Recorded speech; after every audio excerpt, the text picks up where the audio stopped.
On this episode of Mike Colameco's Real Food, we're going to visit one of the greatest pastry chefs on the planet, Francois Payard, and see how he makes his custom-made chocolates, macaroons, and chocolate croissant. Then we're off to Clinton Street Baking Company, arguably Manhattan's hottest brunch spot, to meet the owners, Neli and Dede, and see how they put together this great brunch 7 days a week. Then it's back to the kitchen with Neil to learn how to make those famous pancakes. You just want to make them with love. It's all coming up next on Mike Colameco's Real Food. I'm Mike Colameco, chef and food lover. Come with me and meet some of today's most interesting chefs and their crews that work in their kitchens. Real chefs, real restaurants, and real recipes. That's what's on the menu. This is Mike Colameco's Real Food. One of the best bake shops in Manhattan is now located on Houston Street, and the baker is one of the best pastry chefs in America. Let's meet Francois Payard. For 13 years, you had one of the greatest pastry shop in New York City, and it closed a year ago, and everybody was heartbroken. Payard's closing, how can this be? Was your plan to continue the expansion in the city and beyond? Is that the idea? The plan is to open a few more bakeries like this one, and I think the bakery can be in every corner of the city. There's too many bad bakeries. For sure. And why not to have something with the best produce and affordable? You have one investor, you have one backer for this project? Yeah, my partner is Marlon Abella, and they own Mark Group. They own like Avoce and a few restaurants. And it's still great to see your baking, because at the end of the day, you make the best things, and it's eggs, flour, sugar, vanilla, chocolate, nuts. It's just butter. It's pure, simple, classic pastry. It's all about using the right ingredients, and I think the problem with many people, they open too many places, and they cannot keep up on quality. That's the reason when I opened this bakery, I decided to have a small bakery over here, but I decided to have a very large production in the back to be able to keep up on the quality when you open a few shops. You can't talk about French pastry without talking about the croissant. Croissant dough is a laminated dough made by alternating layers of butter and dough through a series of folds. Here we see the dough as it runs through a sheeter. A sheeter is a conveyor belt that rolls dough to perfect thickness that's needed to form croissant. Most decent-sized commercial bakeries have a few of these as they roll the dough in a fraction of the time it would take to do it with a rolling pin. As there's a whole lot of butter in croissant dough, minimal handling time is crucial. The dough is spread out and cut in half with a knife. The baker then cuts diagonal lines through the dough, forming triangles. Finally, he rolls each triangular piece of dough around a dark chocolate bar. From here, the dough will be allowed to rest in refrigeration overnight, proofed and baked each morning prior to the store opening. I always measure pastry shops by the simple things like croissant, and to me, Payard has one of the top 2 or 3 croissants in Manhattan. So, Francois, we're downstairs. This is the chocolate room. It just smells like, as soon as you open the door, it's chocolate, pure 101. It's like the Willy Wonka chocolate factory. Exactly. And I'm looking, you've got a rolling cart here with sheet pans, parchment paper, thousands of pieces of chocolate. Talk to me about this. This is daily production for you. Weekly.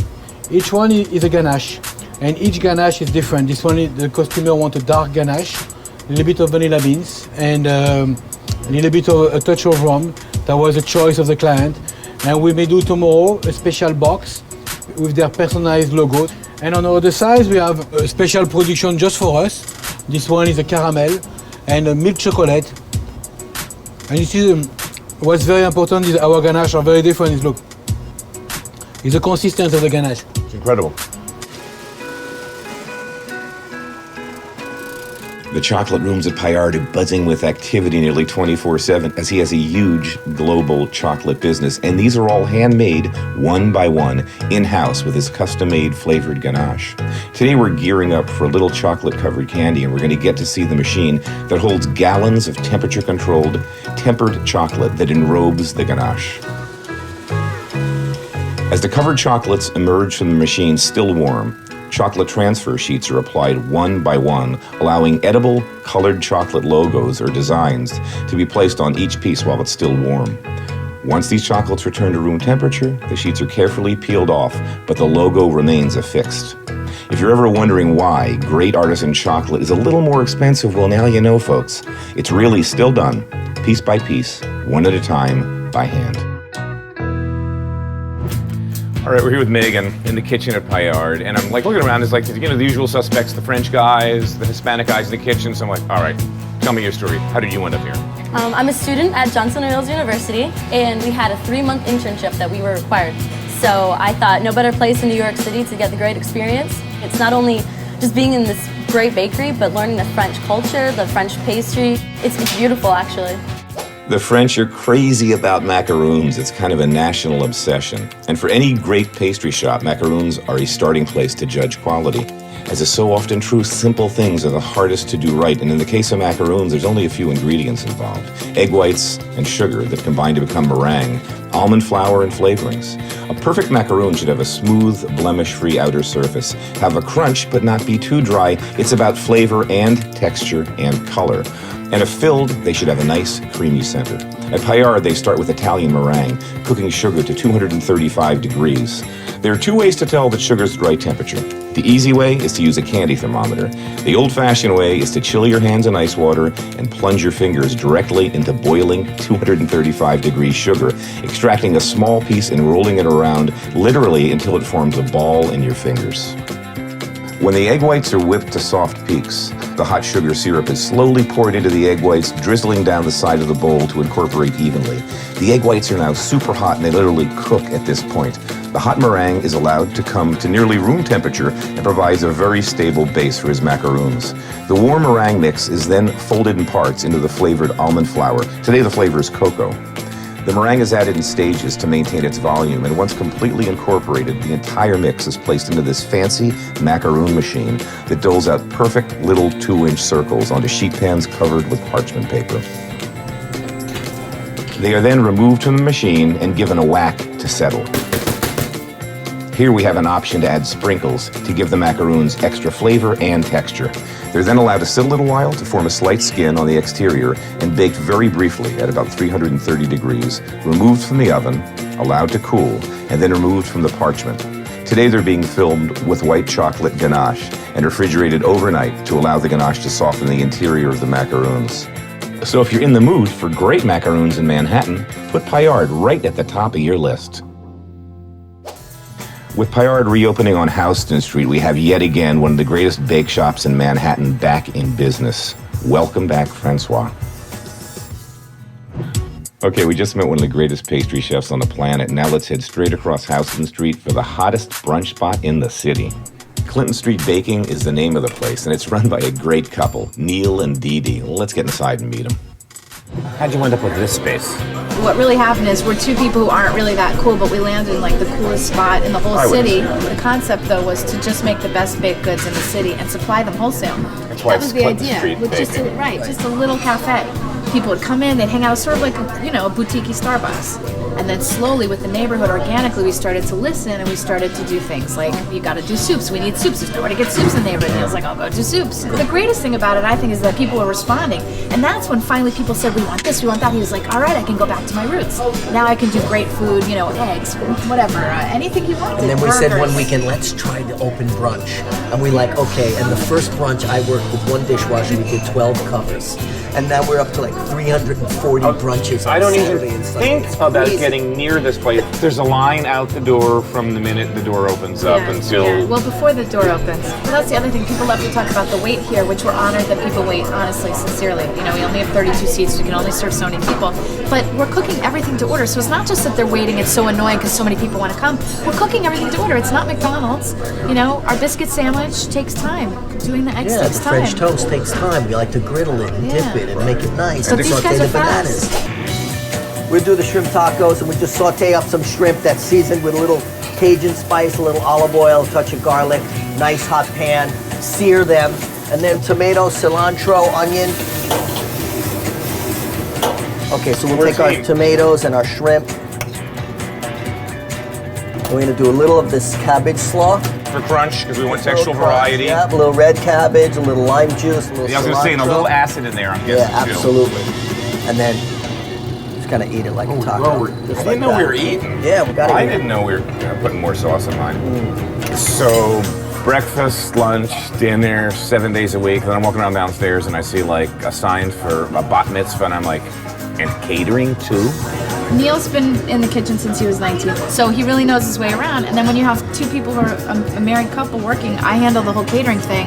I just do it all and then he just has to cook it. So the partnership is really strong, and that really is the secret. And then we have this amazing staff that's worked, many of whom have worked here 7 or 8 years, and it's tight.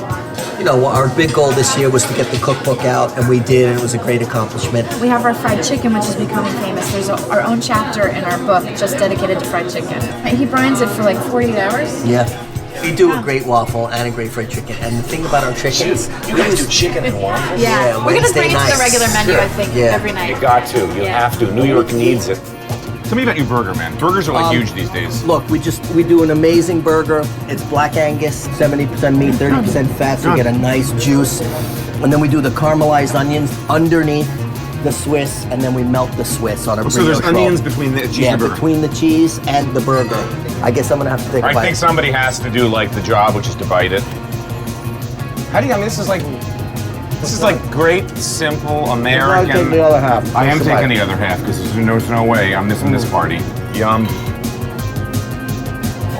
What percentage of your menu are you now trying to source organic and cage-free and free range and all that stuff? Well, for us, for here, it's not as important as organic as it is that it's local. We go to Union Square Market twice a week. We buy all of our produce. We get our chickens from Bobo Chickens. We get our eggs from the Catskills, a farm up in the Catskills that are all organic and cage-free. We buy really great stuff. Just talking about this pile of onions, I got to know about that. That is old. That's how you saute onions. That's what we're doing. We're just making caramelized onions, man. That's days. our burger all day long. Caramelized onions in the omelets, caramelized onions on the burger. How many pounds of onions do you start with? Any rough guess? That's like 10 pounds of onions. Chopped a pound up. of butter. Pound of sliced butter. up, halved and sliced. And then at the end, it looks like this. Nothing there but onions and butter and the onion liquor. Sick. It's beautiful. Sick. French onion soup, that's it. Absolutely. French onion soup. Tell me about your pancake recipe, because it's really kind of a different take on pancakes. It evolved from a recipe that I got many years ago from my mentor, Guy Pouche, and he had this classic French recipe. It was almost like a souffle he was making. So he had this base, and we would tinker with it, and then he would fold in the whites, and then he'd add some clarified butter, and then we'd go to the griddle. And so it evolved from there, and then Rick came to the Water Club, and we started making the maple butter. You know, I made the match of those two things and brought them here, and it was like blueberry or banana walnut. Those are the two most popular flavors you can make. Here's the thing about Neil as a chef is that while he was French and classically trained, he's always been most interested in American classics and making the best version. So that's really what we do here. Segue over to one breakfast item that always was on menus, then kind of fell out of fashion. When we go out with like the family and when we go to any place for brunch, and we rarely do, Dede has this comment that she says that I judge a place by their hollandaise. Well, you should, actually. And that's the bottom line. And then you know there's a chef in there. Our hollandaise, it's made every single day. It's whisked until the yolks are cooked. Cayenne, lemon juice, whole melted butter in there. The other great thing is that we take his biscuit, he splits it open and he grills it, you'll see. So it just renders the English muffin obsolete. English That's muffin was it. just a delivery mechanism It for is the a schmutz. thing of the past, yeah. And a good quality grilled piece of ham and cage-free organic eggs. And you can't beat it. Cooked in white vinegar and a little sea salt. Yeah. And they're kind of perfect. All right, folks, enough talking about food. It's time to eat, and let's get started with what else? Eggs Benedict and a stack of pancakes.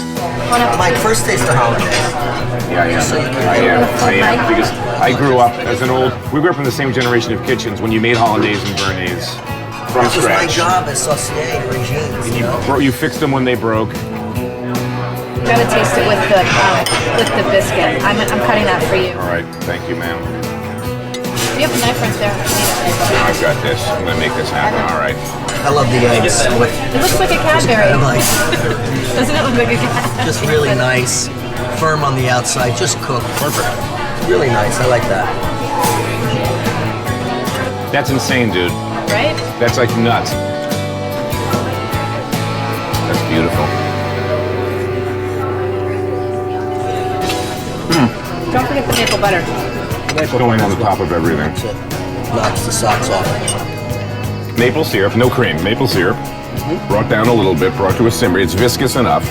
And in it, you're creating an emulsion like you do in bird blocks. So whisk in butter, diced butter that's sort of cold, Correct. so it creates the emulsion. Exactly. After brunch here, I can't imagine you're still hungry, but let's just say you are. They've got an incredible chocolate fudge sundae. The fudge is real house-made chocolate fudge. The ice cream's handmade in Brooklyn. That's real whipped cream, and it's topped with incredibly beautiful, honest-to-goodness cocoa nibs.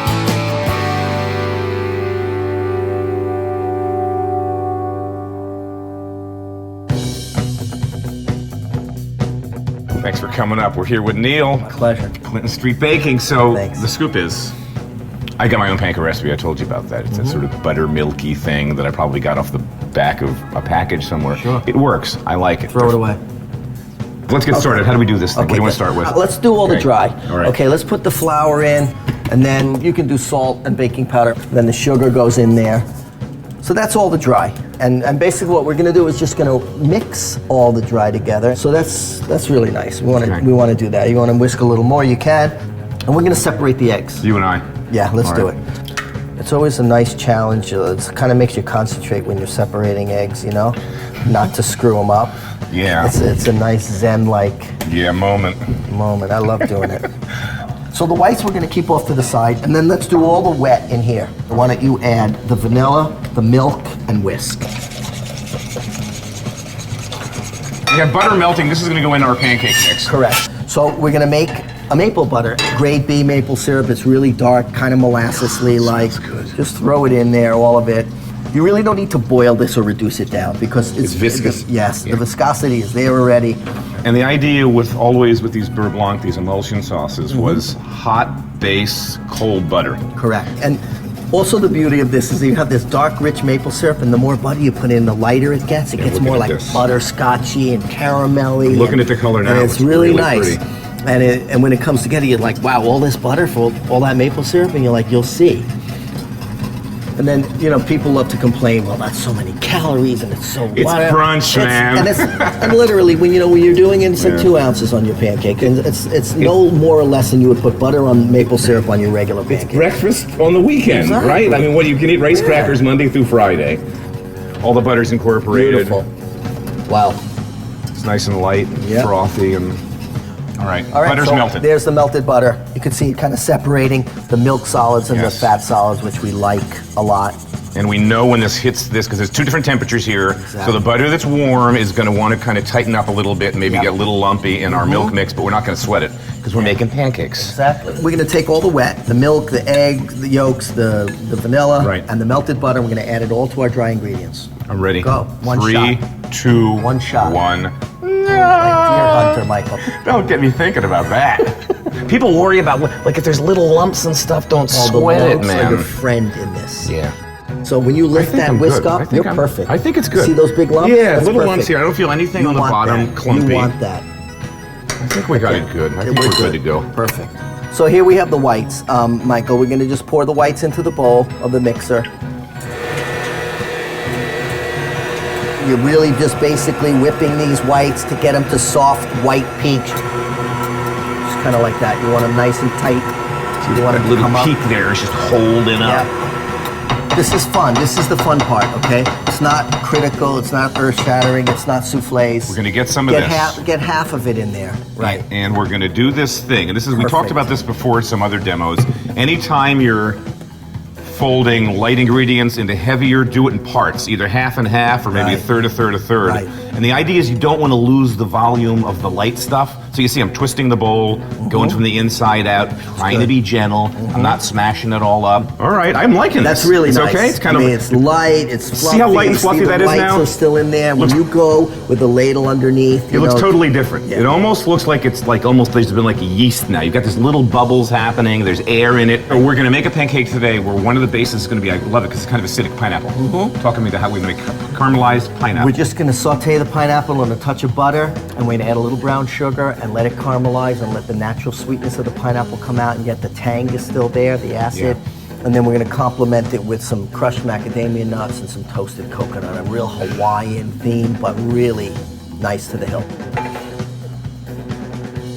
You know, just a little technique here for the ladle. You don't have to start playing with the pancake on the Don't. griddle. Just go right here, Don't. drop it. Gravity. Let it do its own thing. You don't have to start playing with it. You can see that they're beginning to sputter a little bit, like that's a good exactly. temperature there. Right.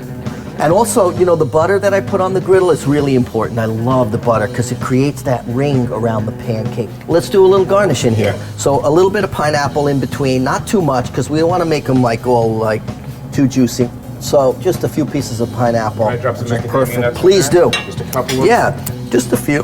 When you're putting the toppings on the pancakes, if you don't have a little bit in them, you don't get that real sensation I of agree. the full flavor. And the coconut in there. now too, okay. Yep, I'm not just a little bit, not too much, a little bit. I like a little toasted action with a little bit of the white of the coconut too. I kind of like that mix. We're gonna give it a nice quick flip, just like that. Beautiful quick flip. All right, just like that. Now I'm gonna pull this baby up, just a quick flip. So now we're gonna wait till they cook. Yeah. And you don't wanna prod them, you don't wanna push them, you don't wanna do anything like that. You just wanna make them with love. So how do we know when they're done, Chef? It's really easy. These are like mini cakes. You go into, you either use a cake tester to come out clean, but you don't even really have to do that. Look, when you press down and they spring back right up, you know they're cooked in the middle. For aesthetics and restaurants, you know how we work on the line and stuff, you always keep the best one for the top. So I take this one that doesn't look so perfect. I take this one that has a few edges, who cares? So of course we save the nicest, the prettiest one for last, just like if you were making a cake.